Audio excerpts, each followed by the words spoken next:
Hello students, उम्मीद है आप सब अच्छे होंगे, बहुत अच्छे होंगे और मजे में होंगे। आज फिर से आप लोगों के सामने आया हूं एक और नया टॉपिक लेकर आपके एक्सटेंशन का, है ना। तो अपन पढ़ रहे थे बेटा आपकी जो सब्जेक्ट का जो कोड है EFG 121 पर्सनालिटी डेवलपमेंट। ठीक है, ठीक है सर। और टॉपिक आज का अपना रहने वाला है पर्सनालिटी। दिखेगा नहीं अभी। Personality and organisational behaviour. ठीक है, ये आज का अपना टॉपिक है पर्सनालिटी एंड ऑर्गेनाइजेशनल जो आपका बिहेवियर है वो अपन बात करेंगे। एक तो ओबी के बारे में और एक पर्सनालिटी के बारे में। पूरा सब्जेक्ट अपन शुरू से पढ़ते आ रहे हैं। कुछ साथी आ चुके हैं, उनका वेलकम कर देता हूँ। राधे राधे सर, विकास बोल रहा है। Radhe Radhe Archana, good afternoon sir. Good afternoon Archana. Sarita आ चुकी है, गुड आफ्टरनून सरिता। ठीक है, इससे पहले मैं आपको बता दूं, अपन ने जो पिछला टॉपिक पढ़ा वो आपके टॉपिक नंबर 8 हुआ था, है ना, सिलेबस के हिसाब से।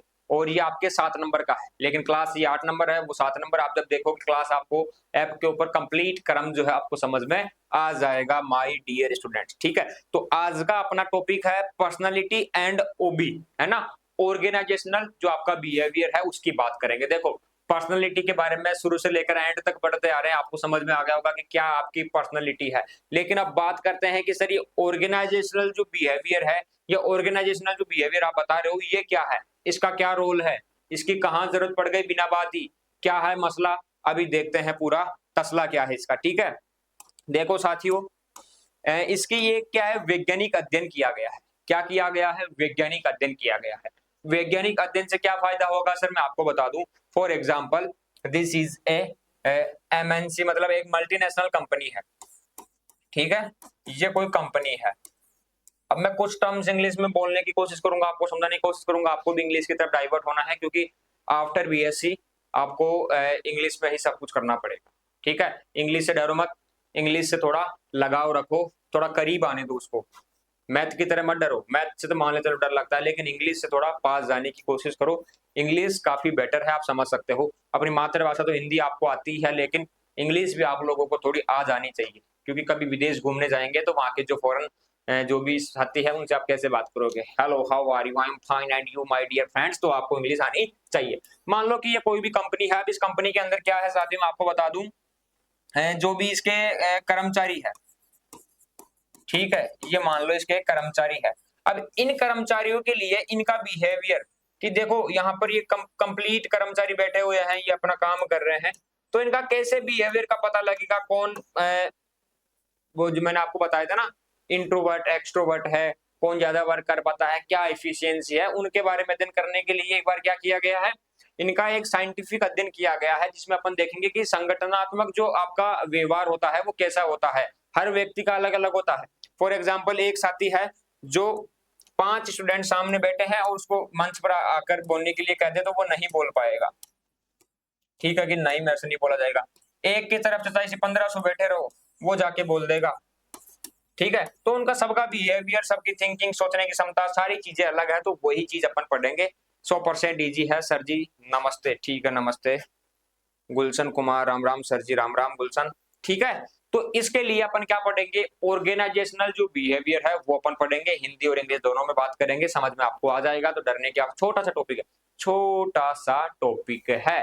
ठीक है, और कोई डाउट हो तो आप बता सकते हो। तो समझ में आ गया होगा, ऑर्गेनाइजेशनल जो आपका बिहेवियर है उसकी कहाँ जरूरत पड़ी बेटा, मैं आपको बता दूं, उसकी जरूरत पड़ी है कि किसी संगठन या किसी भी मान लो कंपनी के अंदर कोई कर्मचारी है, वो जॉब कर रहा है, तो उसका बिहेवियर कैसा रहेगा, वो कितना काम कर पाएगा, किस वातावरण में वो अनुकूल जो रहता है, फेवरेबल है उसके लिए, वो किस हिसाब से वहां पर वर्क करता है, उसकी क्या क्षमता है, क्या एफिशिएंसी है ना, सबकी सोचने का समझने का तरीका अलग है। तो ऑर्गेनाइजेशनल जो बिहेवियर है वो अपन देखेंगे। छोटा सा टॉपिक है, चलो चलते हैं टॉपिक की ओर। नोट्स आपको दिखा देता हूँ, वैसे जो मैंने आपको समझा दिया वही चीजें हैं, यहाँ पर कोई ज्यादा चीजें है नहीं, कोई बाहर से कोई चीज है नहीं, सारा कुछ आपके सिलेबस के अकॉर्डिंग अपन पढ़ेंगे, तो घबराने की आपको आवश्यकता बिल्कुल भी नहीं है, 1% भी नहीं है। ठीक है साथियों, लाइन टू लाइन आपको सारी चीजें मैं आपको बताऊंगा। देखो, पर्सनालिटी के बारे में बात करें तो पर्सनालिटी किसी व्यक्ति की जो मानसिकता है, उसके बात करने का तरीका, उसका लहजा, बोलने का तरीका, समझाने का तरीका, मतलब उसका सब कुछ आप समझ सकते हो कि उसकी पर्सनैलिटी कैसे, जैसे फॉर एग्जांपल मैं आपके सामने आ गया, अब मैं कैसा टीचर हूँ, अब आप ही लोग बताओगे मैं कैसा टीचर हूँ। मैं यहाँ पर आ गया, मुझे पता है कि मेरी ये स्लीव्स है ना थोड़ी बड़ी है, ये छोटी है, मुझे पता है कि ये मेरी जो है ना ये बड़ी हुई है, ये छोटी है, मुझे पता है, लेकिन फिर भी मैं आ गया, चलो बच्चों के सामने जाना है, इसमें काहे की शर्म रखेंगे यार। स्टूडेंट्स अपन को जानते हैं, पहले से पढ़ाते आ रहे हैं, अब ये ऊपर नीचे चलती रहती है, इनकी तरफ थोड़ी ध्यान दूंगा मैं, मेरा ध्यान आप लोगों की तरफ है, मुझे पता है इस बात का, फिर भी मैं खुल के आपके सामने आ जाता हूँ, क्योंकि शर्म नहीं आती मुझे, क्योंकि आप किसके बच्चे हो, अपने बच्चे हो, सभी साथी राइटर क्लासेस के साथी हो, जुड़े हुए हो, हमारे साथी हो, तो फिर काहे की शर्म। तो मेरे को तो आती नहीं है, इसलिए मैं आ जाता हूँ, कभी वहां ऊपर रहती है, कभी नीचे रहती है, इसको भी ऊपर कर लेता हूँ, कोई दिक्कत वाली बात नहीं, शर्म आती नहीं मेरे को तो, है ना। तो यही की पर्सनैलिटी आपके जो इमोशंस है, आपकी जो भावनाएं हैं, आप क्या सोचते हो, कैसे आप सामने पेश आते हो, उन चीजों को यहाँ पर दर्शाता है ना, रिप्रेजेंट करता है दूसरे पर्सन के सामने, या कभी आप किसी और से मुलाकात करते हो तो, ठीक है। आप तो अच्छे टीचर हो सर, अच्छा अच्छा टीचर हूँ, ठीक है ठीक है। तो ये क्या है, बिहेवियर को, उसके मेंटल स्ट्रेट को, मतलब सारी चीजों को यहाँ पर इस बात दर्शाता है, व्यक्ति कैसे सोचता है, कैसे महसूस करता है, कैसे व्यवहार करता है, ये क्या है, that is called is a personality. अगर पर्सनैलिटी के बारे में पूछेगा तो आप ये लिख के आ जाओगे, उसके बाद में आपसे पूछेगा कि ये जो पर्सनैलिटी है ना, ये इसका विकास कैसे होता है, कि हाउ इज पर्सनैलिटी डेवलप, इसमें बताया गया है कि पर्सनैलिटी कैसे डेवलप होगी। पहली चीज तो मैं आपको बता दूं, पहले वाले टॉपिक में आपको बताया था कि वंशानुगत हो सकती है, या आपके समाज से आप सीख सकते हो। वंशानुगत का मतलब है कि आपके माता पिता से कुछ चीजें आपको वरदान में मिली हो, कुछ लक्षण, कुछ कैरेक्टर्स आपको मिल जाए, उसी प्रकार से आपका बिहेवियर हो। फॉर एग्जाम्पल, किसी के माता पिता, मान लो कि पिता कम बात करते हैं, बिल्कुल साइलेंट मोड में रहते हैं, ज्यादा बातचीत नहीं करते, कोई काम की बात है तो वही करते हैं, फालतू किसी से कोई बात नहीं करते। सेम एज इट इज उनका कोई सन हुआ, उसी सन के अंदर वो चीजें आ गई, वो भी वैसा ही करता हो, मतलब ज्यादा बात नहीं करता, कोई पूछेगा जवाब दे देगा, कोई काम होगा तो पूछ लेगा, वरना साइलेंटली अपना काम करेगा। तो हो सकता है कि चीज आपको अपने माता पिता से मिली हो, ठीक है, दैट इज क्लियर, समझ में आ गया सर। दूसरी चीज है कि आपके एनवायरमेंट है। फॉर एग्जाम्पल, एनवायरमेंट का मतलब है कि आप जिस माहौल में रहते हो वैसा आप बन जाते हो, ठीक है, जिस माहौल में आप रहते हो उस माहौल में ही आप वैसे बन जाते हो, आप चीजों को सीखते हो। फॉर एग्जाम्पल, आप जब गांव में पढ़ते थे अपने स्कूल के आसपास, तो वहां का एनवायरमेंट अलग था, कॉलेज का एनवायरमेंट बिल्कुल अलग है, उसके बाद आगे जाओगे तो वहां का एनवायरमेंट बिल्कुल ही अलग देखने को मिलेगा। तो ये चीजें आपके जो है पर्सनैलिटी को विकास विकास करती है उसका, या विकसित करती है, या उसको चेंजेस करती है, या वहां से इनका विकास होता है, ये चीज आप कह सकते हो। समझ में आ गया सर, वेरी गुड, कोई दिक्कत नहीं है, ठीक है साथियों। अब बात करेंगे ऑर्गेनाइजेशनल जो बिहेवियर है, ओबी, उसकी बात करेंगे। देखो, संगठनात्मक व्यवहार एक वैज्ञानिक अध्ययन है, मैंने कहा था ना कि एक रिसर्च मान लो इसको, कि एक कर्मचारी कैसे कंपनी के अंदर अच्छा वर्क कर पाता है, कि वो संगठन में बैठा है, ग्रुप के अंदर बैठा है, तो वो कैसे पेश आएगा। कि फॉर एग्जांपल, आप घर से गए और आपको 50 लोगों के बीच में बिठा दिया जाए, वो बोले कि बता क्या मुद्दा था, बता वहां का बोल, तो आप कैसे बोलोगे, क्या रिप्रेजेंट करोगे। या हो सकता है किसी कंपनी में आप वर्क करने गए, तो फर्स्ट डे आपका कैसा रहेगा, लास्ट डे आप देखते हो कुल मिल जाते हैं। मैं मेरी बात बता दूं, मैं जब छोटा था, अभी भी छोटा हूँ, कोई बड़ा नहीं हुआ, जब मैं गया कहाँ पर, स्कूल में, मान लो सीबीएसई स्कूल में मैंने पढ़ाई की, वहां पर जब मैं गया टिफिन लेकर, तो वहां पर मैंने देखा सभी सामने ये बैठा है क्लासमेट, दूसरा क्लासमेट बैठे आपस में खाना खा रहे हैं एक टेबल पर बैठ के। मैं बिल्कुल शर्मिला सा टिफिन को ले जाके कोने में बैठ गया, इधर मुंह करके कि कोई देख ना ले, और चुपचाप अपना खाना खा रहा था। फिर मेरे साथी आए कि यार तू ऐसे क्यों खाना खा रहा है, हम तो सब खुल मिल के खाते हैं। मोबाइल, हमारे गाँव में है ना, भोजन को पर्दे में करने के लिए कहा जाता है कि बिल्कुल अंधेरी दीवार में बिल्कुल साइलेंट चुपचाप बैठ के खा लेना चाहिए, किसी को ज्यादा प्रचार नहीं करना चाहिए, है ना। कहते हैं ना कि भोजन और स्त्री को हमेशा पर्दे में रखना चाहिए, उजागर नहीं करना चाहिए। तो अपन तो वही मेंटेलिटी, बिल्कुल साइलेंट चुपचाप बैठ के खा लिया, यार कोई देखेगा तो क्या कहेगा, चुपचाप खा पी के अपना काम कर लेते हैं। वो साथी देखे यार अलग ही आदमी है, बिल्कुल भाई साहब अलग ही आदमी है। अब तुम्हें कहाँ है तो तुम मेरे पास आ जाओ, मैं तुम्हारे पास नहीं आने वाला। तो रहता है स्टार्टिंग में सब चीजें आपको देखने को मिलेगी। तो देख लो यह क्या है, organizational behaviour is the scientifically study of individual and group behaviour within organization, यानी एक समूह का एक अध्ययन है ना, साइंटिफिक अध्ययन है। It helps managers understand employ behaviour, यानी यहाँ पर एक मैनेजर का और एक एम्प्लॉय का यहाँ पर एग्जांपल लिया गया कि किसी कंपनी का, कि समझने में मदद करता है उनके व्यवहार को, ठीक है। Improve team work, increase efficiency and create a better work culture, यानी कि जो आपका टीम वर्क है उसको सुधारने में मदद करेगा ये आपकी, कि आपको समझ में आ गया कि ये इंसान अकेले बैठकर काफी काम कर सकता है, काफी अच्छा वर्क कर सकता है, तो उसको क्या करेंगे, फिर अलग ही बिठा देंगे कि आप यहाँ बैठ जाओ और अच्छे से अपना काम करो, ठीक है। और अगर कोई दूसरा एम्प्लॉय है जो ग्रुप के अंदर भी अच्छा बात कर सकता है, खुलकर काम कर सकता है, तो उसको उस हिसाब से माहौल दे दिया जाएगा ताकि वो काम को बढ़ा सके, ठीक है? और इसका उद्देश्य है कि कार्य क्षमता, टीम वर्क और कार्यस्थल के वातावरण को बेटर बनाया जा सके। ऑर्गेनाइजेशन यानी किसी समूह का अध्ययन, ऑर्गेनाइजेशनल बिहेवियर यानी एक समूह का अध्ययन, उसमें आप कैसे पेश आते हो, कैसी आपकी हरकतें रहती है, वो सारी चीजें यहाँ पर है, कोई हार्ड चीज नहीं है। अब है relationship between personality and organisational behaviour. OB के अंदर और आपकी पर्सनालिटी के अंदर क्या संबंध है, दोनों के अंदर आपस में क्या संबंध है, कि आपकी जो पर्सनालिटी है और आपका जो टीम वर्क यानी ऑर्गेनाइजेशनल जो बिहेवियर है उसमें क्या संबंध है, वो देख लेते हैं। देखो, व्यक्तित्व ये तय करता है कि व्यक्ति कार्यस्थल पर कैसा व्यवहार करता है, यानी कि आपकी पर्सनालिटी ये बताती है कि आप कैसे एक स्थान पर जो है अपना जो पेश आते हो किसी के सामने, या फिर कैसा आप बिहेव करते हो, ठीक है? अब यहाँ पर देखो, एक्सट्रोवर्ट में perform well in team work while, बहुमुखी लोग टीम में अच्छा काम करते हैं जबकि अंतर्मुखी अकेला, मतलब बहिमुखी मतलब है जो एक्सट्रोवर्ट है, इसका मतलब है कि जो बोलते हैं, ठीक है, जो आपस में बातचीत करते करते भी अपना काम मस्ती से करते हैं, जो खुलकर काम करते हैं। और एक रहता है कि जो इंट्रोवर्ट है, जो किसी से बोलता नहीं, वो अपना काम अकेले में ज्यादा कर सकता है, जबकि बोलने वाले जो एक्सट्रोवर्ट है वो टीम के साथ में अच्छा परफॉर्म कर सकते हैं। इसका कहने का मतलब यही है, ठीक है?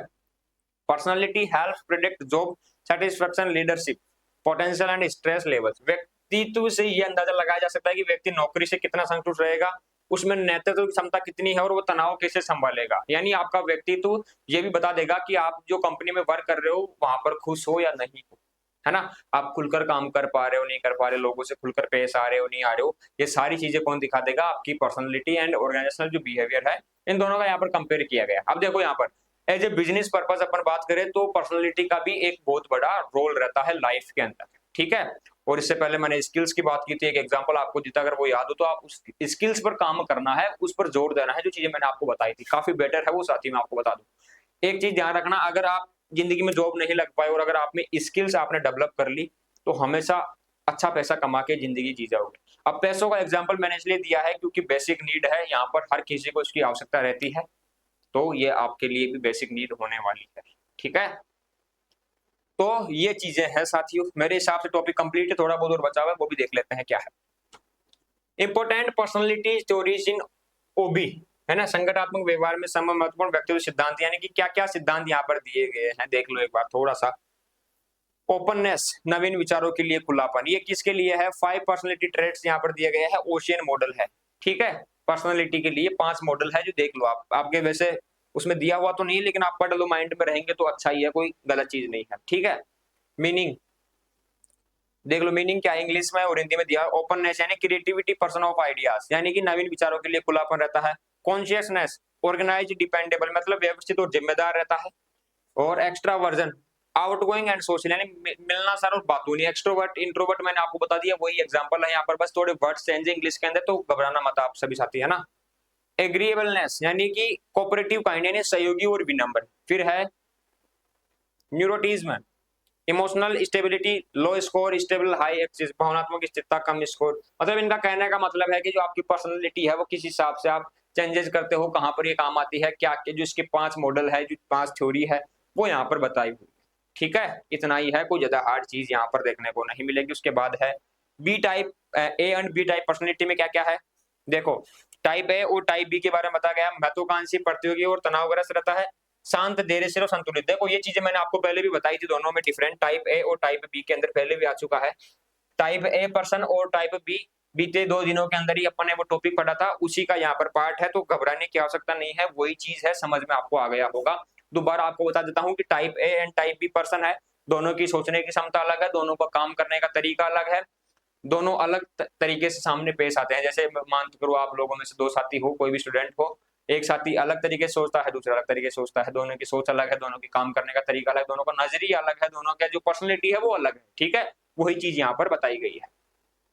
और कुछ importance of personality in organization, मतलब पर्सनैलिटी का क्या रोल है, मतलब कोई भी कंपनी का कर्मचारी हो, कोई भी एम्प्लॉय हो, अगर जॉब में अगर वो टीम वर्क, मतलब पूरी टीम लेना चाह रहा हो, जैसे कि मान लो ब्राइट क्लासेस यहाँ पर फैकल्टी लेगी, टीम लेगी, तो वहां पर उनका जो क्या इंपॉर्टेंस रहने वाला है, कि कैसे पर्सनैलिटी उनको सुधार सकती है, कैसे उनका चुनाव कर सकते हैं, क्या उपयोगिता है, क्या अहमियता है इसकी, ठीक है? यह है सही कर्मचारी चुनने में मदद करता है, कौन? पर्सनैलिटी।